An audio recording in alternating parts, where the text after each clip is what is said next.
Hello, girls, guys, or otherwise. This is Rich, and welcome to another Tarot Talk Tuesday. Today we are going through the Nine of Swords. So grab your tea, grab your coffee, grab your beverage of choice, sit on back, and let's go ahead and get on into it. Mm. I am drinking Mint Medley by Bigelow.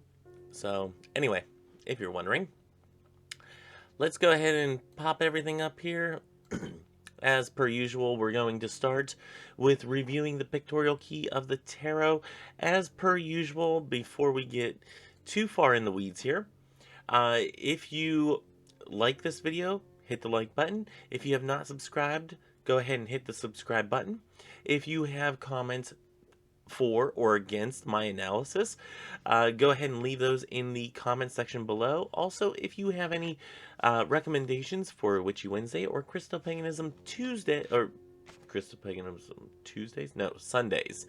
Christo-Paganism Sundays, leave those in the comments below. You can always email me, tweet at me, all that stuff. All the information is in the nether regions.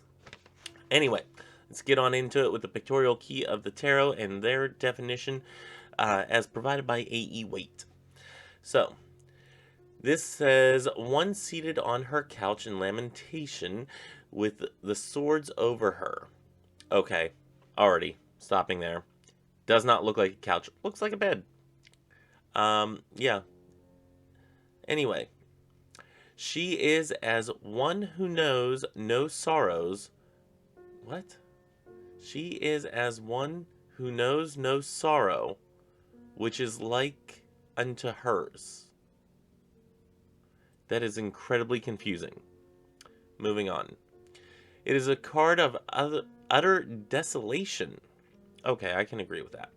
Divinatory meaning: death, failure, miscarriage, delay, deception, disappointment, despair. I can maybe a quarter of the way agree with that.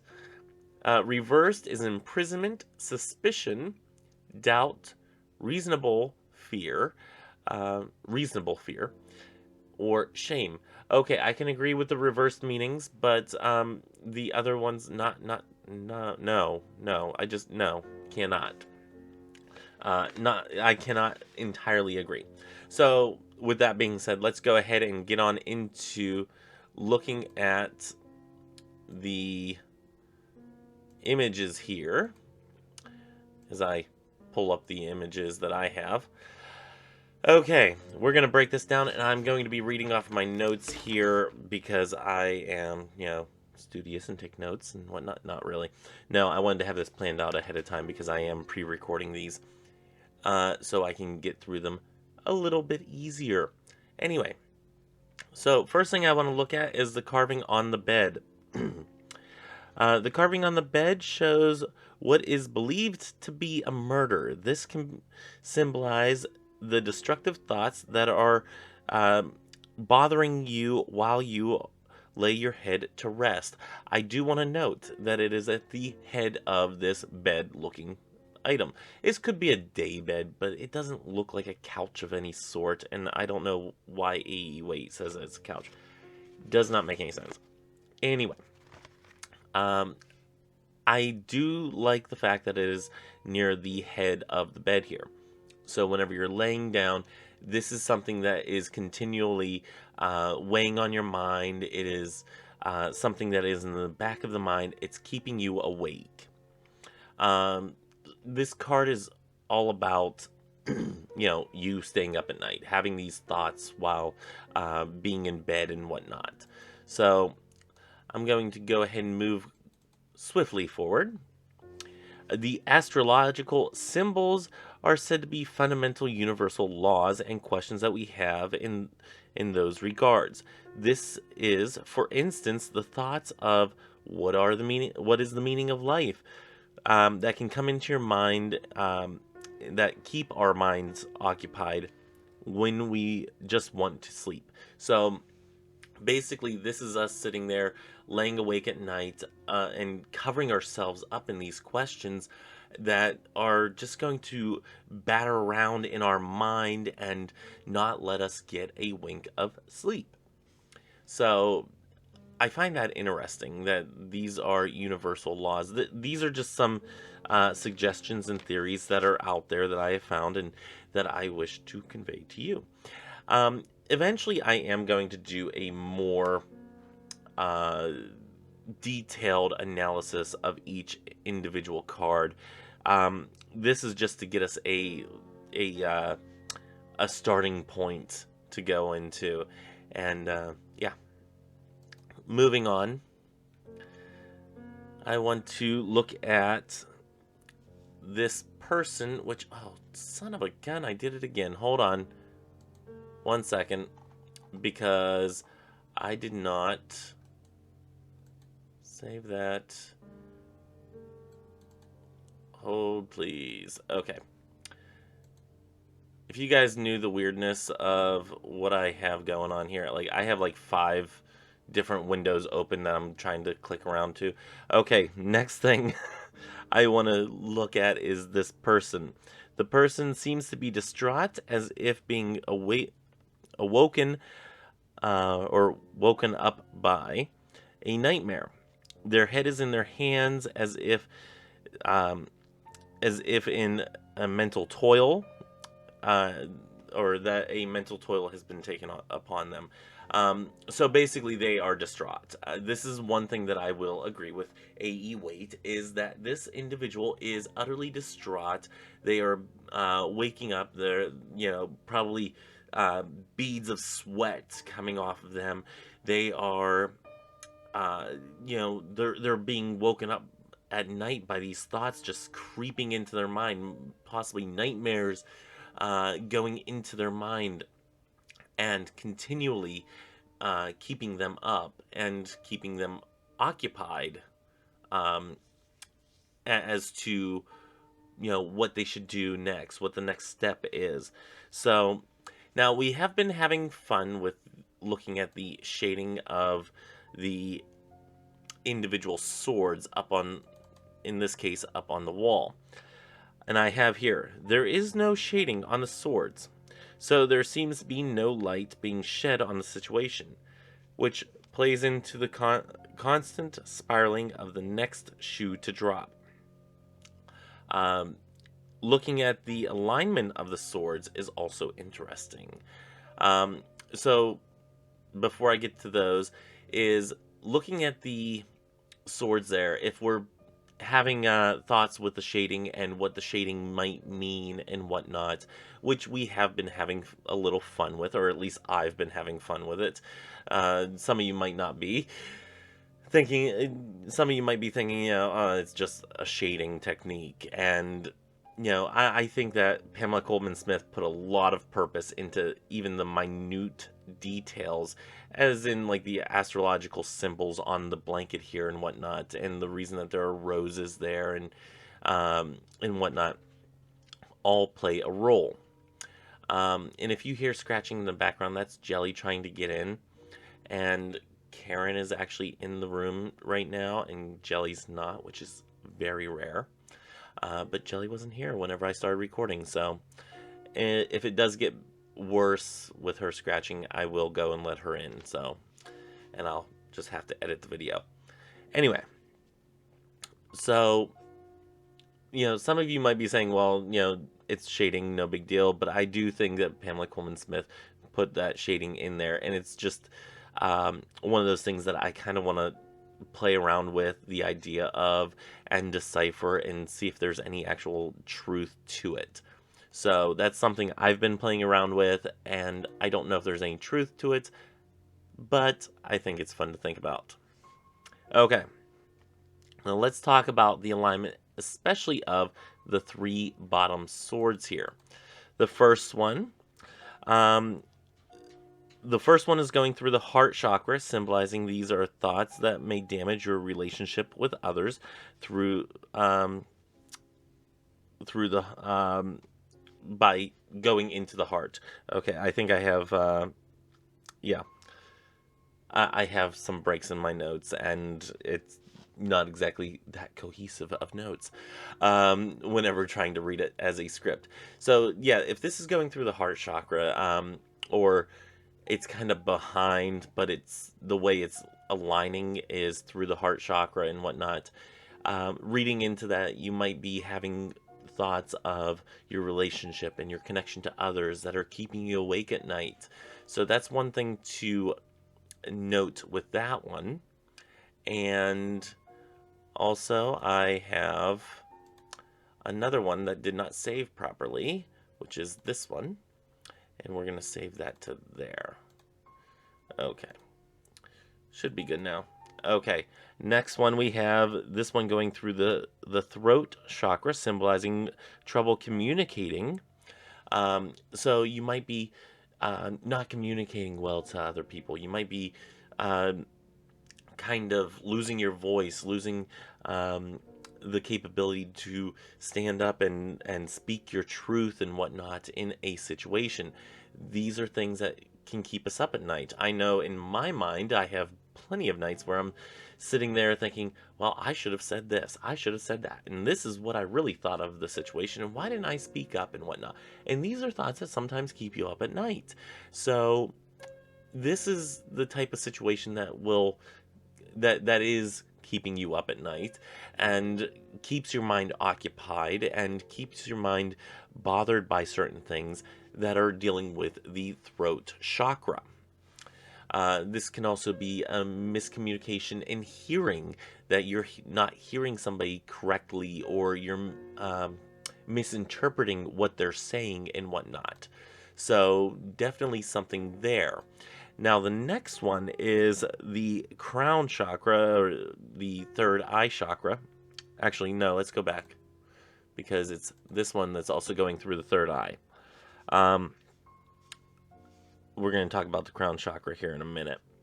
This is difficulties with your intuition and the way that you're seeing things. Maybe your intuition is a little bit blocked, along with the miscommunication. Your third eye is also blocking the way that you see things, that you're not envisioning things correctly. Maybe you are misinterpreting the symbols that you are getting in life right now and what the next step may be. So that's something to keep in note with that. Now we can move on to the crown chakra. This symbolizes trouble connecting to spirit. So if you are being a little, if you're finding your spiritual faith, your practice is having a little bit of a stumble, let's say, if you're having those dark nights of the soul and whatnot, these are the questions that can keep you up at night. And so this going through the crown chakra does symbolize that. Of course, this entire card symbolizes staying up at night and having these thoughts interfere with your day-to-day living. But these are different things that you might have coming from staying up at night. And now Jelly's meowing. I don't know if you guys are hearing any of this, but yeah, she is wanting in here bad. So overall, it's a hard card to get, but it may be telling you that you might be overthinking things. This may be affecting. I'm trying to read my handwriting. I'm sorry. These thoughts. Let's see. Be telling you might be overthinking things. These thoughts are living rent-free in your mind. I did want to point that out. That these thoughts are things that you can address and then get rid of, or that you may need to examine and seek further counsel on through therapy and whatnot. These are things that are basically living rent-free in your mind, and don't let them live rent-free in your mind if at all possible. This may be affecting the rest of your life and keeping you up at night. Examining these thoughts and facing feelings and events they bring up can air out these thoughts by shining light on them. This can be done by shadow working or through therapy if needed. Like I said, don't don't feel bad about yourself if you need to get therapy to work through some of the crap that's keeping you up at night. It's totally a valid thing, and I want to encourage that. In reverse, you may be avoiding certain questions that you should be asked, or should be asking. You may be avoiding this mental process, only going to dig up. Can you guys hear this? Can you hear this? I'm gonna pause here real quick, and I'm gonna go let her in. Okay, you guys can't see her, but Jelly is now joining us. Yeah. Anyway, let's get back to the reverse meaning here, and then we'll wrap up the video. You came at the very end, and now you're gonna bump the mic and everything. Sorry, guys, that was me, actually. Okay. Come on, lay down. Okay, we're going back to the reverse here. I'm going to start this over again on this. In reverse, it may be avoiding certain questions that you should be asked or should be asking. So this can be like if you're in a relationship and you think that your partner is cheating on you. Maybe you're not asking them any questions about it. Maybe you're letting these thoughts overtake you at night, and you just need to ask the question. Let's see, you may be avoiding this mental process, and you're only going to dig yourself deeper into a hole. The thing I want to point out here is the more that you sit there and think that let's take the same example, that your partner may be cheating on you. The more that you look around, the more that you're going to find as far as, oh, this means that they're going to be cheating, that they're cheating on me. And, oh, why did I find this tea packet? They don't drink this tea packet, when really the simple explanation is they got it in a care package from work and they set it aside. There can be simple answers and logical answers to why things are the way they are. Sometimes it's because, of simple things like, I got this tea packet from work and I didn't want it, and it was free in a care package that was given to me. So there you go. Simple explanation. But in your mind, if the thoughts are keeping you up at night that they're cheating on you, this can be, oh my gosh, their new partner is they got this for their new partner, and it's stupid stuff like that we end up putting in our mind. Say hi, Jelly. But it's stupid things like that we put into our mind and make these little stories around, that the Nine of Swords in reverse can be saying is that you're making things up. You're looking at things that aren't existing. You're finding things where things are not there, that type of thing. Or you're finding conclusions where there are none. Anyway, we're going to get past that. So yeah, you might be digging yourself deeper into a hole, which also may make you feel worse by the day. Don't avoid the hard questions, face them head on. So again, going with the same example of your partner cheating on you, or you having thoughts about this, if you think that they're cheating on you, ask them head on, or hire a private investigator or something. Figure out the answers and get the answers, whether or not they're hard answers to swallow. Get the answers and demand the truth, rather than keeping yourself up at night. That's basically the Nine of Swords, is you're staying up at night because of your thoughts and your feelings about a certain situation. So that's what I have for the Nine of Swords. Oh my gosh, this is not a fun card, and I don't like seeing it come up, but usually it just means that I have been overthinking things, that I'm thinking too much about one subject or another, that, I just need to kind of, get it out of my mind. And one thing that you can do to do that, to get these thoughts out of your mind, and so they're not living rent-free in your mind, is to journal. I found that journaling, especially before bed, helps a lot. But journaling out your thoughts and feelings and whatnot is a valid way of doing some self therapy. Speaking to a therapist is important. Um, I know that there are therapists that are having Zoom sessions and whatnot, so you can sit at home completely safe and quarantined and have a Zoom session with them. Totally legit. I do recommend them.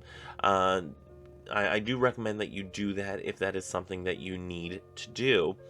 Um, but anyway, that's all that I have for the Nine of Swords. Uh, Join me next week for the Ten of Swords. We're getting up to the towards the end here of the swords suit, and I couldn't love it more. Swords are hard ones to get in a reading, so I'm kind of okay just moving on past the swords. Of course, we got the court cards, which court cards are always difficult to interpret and to see come up in a reading. I get that, oh my gosh, what the hell? What's this court card mean again? And that type of thing. So let's definitely go through those. And yeah, join me on, let's see, we have Witchy Wednesday, which I'm not exactly sure which one we have for Witchy Wednesday. Join me on Thursday for Table Talk Thursday. Join me on Saturday for Chapter 13 of the Inner Temple of Witchcraft. And then join me on Sunday for a Christo-Paganism Sunday. Not exactly sure which one I'm doing for that one yet, but if you have suggestions, go ahead and leave them below. Until next time, may you have love, hugs, and ladybugs. Bye-bye.